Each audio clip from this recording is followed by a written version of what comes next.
Hello guys, welcome to my YouTube channel. So in today's video, I'll be talking about things that you should be doing in order to just improve yourself when it comes to self-improvement. And personally, I've also done these things and they have helped me a lot. So I noted down for you guys, and there are 11 things that I'll talk about in this video. And I feel like if you guys will follow these 11 tips, like it's gonna help you immensely.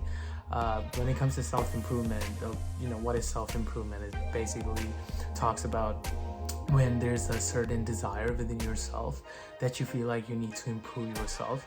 It can be related to anything: financially, emotionally, mentally, physically. So when it comes to all that, when you feel like there's a need to improve yourself as a person, and in order to achieve that, you set out a plan for yourself, and you start doing things so that you can achieve those goals and you can improve yourself and you can focus on yourself more. So I'll get started with these 11 points that I noted down for you guys. The first one talks about 3Ds. So this is something one of my swimming instructor told me when I used to do swimming in middle school. He basically told me about these 3Ds, which are dedication, determination, and discipline. These three things they're gonna help you a lot, because I feel like if you are determined, if you're disciplined, and if you're dedicated towards something, achieving your goals is going to be really, really easy. And that's what will help you to be really consistent when it comes to whatever you're trying to achieve. It can be anything, can be any goal, like I said, physically, mentally, emotionally, financially. So if you know your 3Ds, and if you can follow on these 3Ds, dedication, discipline, and determination, it's gonna help you a lot. It's gonna help you immensely, and you will be motivated. Because of that, you will be consistent, because you're disciplined that, okay, like I have to do this today. This is something I want to achieve at the end of this month. I have to do it, and that will help you be consistent and achieve your goal. Second point that I would like to talk about is time management. You need to learn how to manage time. Now, this is something I'm not saying you need to make a planner where you're just, it's like a really strict plan that you're following when it comes to time management. No. What you have to do is you have to start small. Your actions, whatever you're deciding, it should be actionable. So, for example, when I started with time management, I basically used Google Calendars on my phone, or iCalendars on iPhone. And what you can do is try to make it a habit that whatever your daily tasks are, even if it's really small, you just put it on the calendar. The other thing is you also don't forget. And once you get that thing striked off from your list, and once it's done, there's a sense of achievement and you feel great about yourself. Also, there's so much time, and that's how slowly you learn how to do time management. And then you will also see like you have so much time on yourself when it comes to that. So helping when it comes to time management, write down the things that you want to do, top 5 things, or it can also be like 3 things that I want to do tomorrow, and you can start putting those 3 things down on your Google Calendar. And at the end of the day, whatever it is, as small as it is, but at the end of the day, you'll be really happy with yourself, because you would have accomplished those 3 tasks. And that's how slowly you can increase by putting more events and more tasks in your calendar, and that's gonna help you manage your time. Third one is gonna be produce, don't consume. This is really important. I've seen most of the people that they just consume. When it comes to consume, they're just consuming content, like Netflix or YouTube or whatever. I was watching this video of this one guy. His name is Nate O'Brien. Nate O'Brien, and he talks about in his videos like how people are just consuming and not producing. So consume. I'm not saying don't consume, but also produce. You should be more productive rather than, being, just looking into something and just watching videos or watching, YouTube or TikTok, whatever it is. Do watch it, but, manage your time. Time also comes in when it comes to this, and try to be more productive. When you even, like, many people are working, and I've seen this, like, with my friends also. They're working, they come back home and they're really tired and they don't do anything. You should be doing something. Like, this is like your opportunity to do something. You come back home, even for 1 hour or even for 2 hours. Even for 2 hours, guys, just do anything. Like, you can look into whatever. If it's investing, look into it. Do your own research, but just do something. You have to be on your toes, and it's gonna help you immensely in the long run. Fourth is eating healthy. Eating healthy plays a really important role. It doesn't just help you to, look good, or, your skin's better, but it helps you mentally. I feel when it comes to eating healthy, many people focus eating healthy to physical appearance, but eating healthy is not about just physical appearance. Eating healthy is about how it makes you feel from inside. You feel really different. And from my personal experience, I'm telling you guys, I used to eat a lot of junk food, and I rarely eat out now. And the difference just eating healthy has made in my life is it's hard to explain. The change that I've seen in my personal growth and just the people I hang out with, my social circle, it has changed a lot. So eating healthy is also really important. Start small. Your actionable goals, that's what I'm saying. You need to start small, but you just have to be consistent.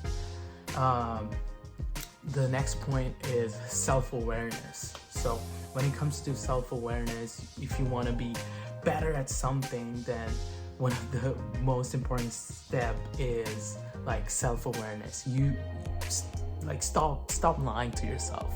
You're just fooling yourself.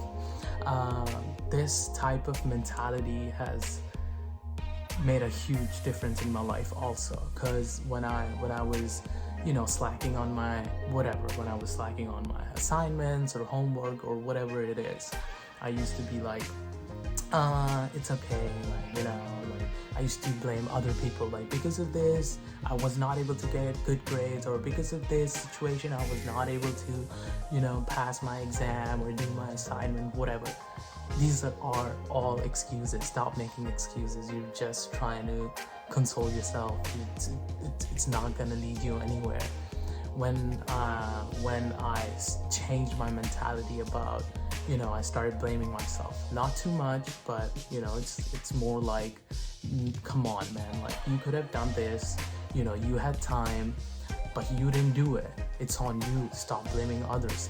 When it comes to this, like, it has to be black and white in front of you. If I'm not able to achieve that goal, my goal was this, but I wasn't able to achieve this because whatever, I was procrastinating. It's on you. It's not because of other situations. No, it's on you. Like, you didn't do it. You could have done it. So you blame yourself a little bit, but that's what I meant by self-awareness. You have to be self-aware of what you're doing wrong and stop blaming others. Start blaming yourself, because whatever it is, it's gonna start with you. There's not gonna be any third person who's gonna come you and help you do things for you. No, it all starts from you. It all starts within. You need to do it on your own. Nobody's gonna help you do it for you. So stop making excuses. And once I had that type of mentality, I was able to accomplish lots of goals in my life until now, whatever I wanted to do, and in a very short span period of time. So be self-aware and be honest with you. Don't fool yourself. The next is gonna be also related to self-awareness. Stop making excuses. Like I was talking about, don't blame yourself too much. Blame yourself, but not too much, not to that point where it starts affecting you mentally. You don't have to stress out. It's all part of life, and it's all a phase. It takes time. It takes time to get used to things that you're doing, and it takes time to be consistent with something.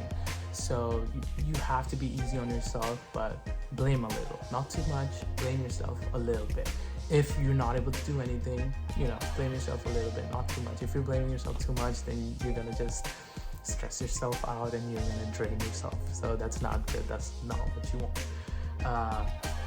The 7th point is actionable goals. Your goals need to be small. Goals that are realistic, that you can achieve. If you're gonna set really high goals for yourself and you're not even gonna achieve it, like, your goals should be, when you think about something, when you think about setting a goal, it should be like, yeah, like, I can achieve that. Like, that's not too hard. But if it's something like, damn, that's hard, I don't know if I can achieve that. If you're questioning yourself, then that means that's not an actionable goal. If you set a goal for yourself and you say to yourself, I can do it, and it comes from within, like, I can definitely do it and I can definitely achieve that, then that's an actionable goal. That's a good goal. That's realistic, whatever you set for yourself. So focus on that. If you're setting yourself a goal which is too hard for yourself, which you don't even know if you can achieve that, then that's not the right thing to do. So set actionable goals. Doesn't matter how small it is. You should be able to complete it. You should be able to achieve it. 8th point is focus on good habits. Start look into yourself. What's your day like? What are the things that you're doing? What type of person you are? What are your habits? When it comes to habits, you need to start picking up good habits. It can be anything, like going out for a walk, or waking up early, or just doing meditation for like 10 minutes, or whatever you wanted to do, like playing tennis, and you always wanted to play tennis but you never got the time. Whatever it is, good habits. You need to learn how to develop good habits, because these habits, they're gonna go and they're gonna stay with you for a really long period of time, and these good habits will help you eventually develop really good skills when it comes to your personality, or when it comes to anything financially. Suppose if you want to do trading in the morning, and you say to yourself, like, I want to get up in the morning and I want to do trading, that's a good habit. Waking up early is a really good habit. You should wake up early. And if you're waking up early and you start doing your trading, it's gonna obviously help you in the long run. You're gonna be financially more stable, whatever it is. Like, you're gonna have more money in your bank account. So it's gonna help you a lot in that case. So that's why you need to develop good habits. Good habits lasts a really, really long time, and it's gonna help you exponentially in the long run. The 9th point is movement. Any type of movement, move. Any type of movement is good. Don't be sitting around. Don't sit on the desk all day, even if you're working, or if you're working from home. Move. Any type of movement is good. You need to get the blood flow going in your body. If you have the blood flow going in your body, you feel more confident, you feel more active, you feel more awake. Do stretching. I do lots of stretching. Like, if I'm sitting for too long, 2 hours on my chair, or even 1 hour is too long for me, I take short breaks, 5-minute breaks. Just get up, do some stretching, neck stretch, hand stretch, leg stretch, hamstring stretch, whatever it is. Really small stretches, they're also fine. Do some stretches. It's gonna, keep your blood flow going, and you'll be more confident, more active, which is gonna obviously have an impact on your workflow. Whatever you're doing, you'll be able to do that task in a much better way. Also, you need breaks for your brain to function, so that's gonna help you a lot also. 10th is gonna be step outside your comfort zone.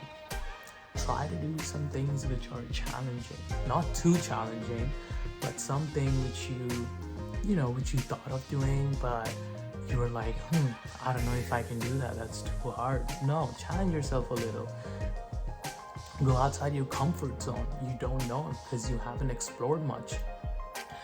Start exploring some different stuff that you always wanted to do, and that's gonna help you develop that confidence. Because, for example, I was kind of scared when it comes to water, and I started surfing. I was like, you know what, this seems really cool, I should get into it. And I started surfing, and I felt so much better. First of all, I was super proud of myself that I was able to get in the ocean and do what I always wanted to do, but I was scared. Second of all, it helped me gain confidence. It helped me gain a lot of confidence. And next time when I was thinking about something which was really challenging to me, I said to myself, no, you know what, I can do it. I did that, and I think I can do this as well. So step outside your comfort zone. It's gonna help you a lot. It's gonna help you explore what kind of person you are. The more you explore, the more you're gonna know yourself, what kind of person you are, what are the likes, what are your dislikes, so do that. Step outside your comfort zone. And the last one is surround yourself with good and positive and like-minded people. There's a saying, you are average of your friends in your group. So if there are like 4 dumb people you're hanging out with, you're the 5th dumb one in the group, so whenever it comes to your social circle, be picky when it comes to making friends. Time is precious. You don't want to waste your time on and you don't want to waste your energy on people who don't even care about you, who don't even know what's going on in their life. So start hanging out with people who have their stuff figured out, who are stable in life, who are really positive. They have a positive mindset, they have good energy that helps you, stay motivated. Hang out with those people with whom you can talk about your personal stuff, your personal growth. And when you're talking to them, they're also helping you motivate and helping you achieve that goal which you want to do. Hang out with people with whom you don't feel ashamed to share anything, how personal it is or how important it is to you. If you want to do something, go do it. And your social circle should obviously, definitely, they should help you. And if you don't have that good quality friends in your group or in your life, then you need to start looking at people you're hanging out with. Quantity doesn't matter. Quality over quantity. You need quality friends rather than quantity. So focus on these 11 points, and personally, whatever little I have achieved until now, when it comes to my personal growth, which is mostly what I think these points have helped me on, is like my self-improvement. I think it's gonna help you guys also. And this is not something, this is something that I just came up with, and these are really basic things. And even if you get 8 of these things done, I'm not saying follow all of them, just even 1 or even 2, if you start with 2 or 3 of these, it's gonna still help you a lot, and slowly it will help you to stay really motivated, and you can keep yourself in check. Okay, I did this helped me to do this, and now I can start working on my time management. Right now I was working on, just my self-awareness, the changing your mentality, when it comes to all these things. So these 11 points, I feel like it's gonna help anyone, any age group. And if you follow these 11 points, I think it's gonna make a huge difference in your life, just how it made a huge difference in my life. And this is something which I'm talking about from personal experience, and that's why I'm emphasizing a lot on these. So try to follow these 11 points, and I hope you're able to achieve whatever you want to achieve in your life. So this brings to the end of my video, and have a good one. Bye bye. Take care.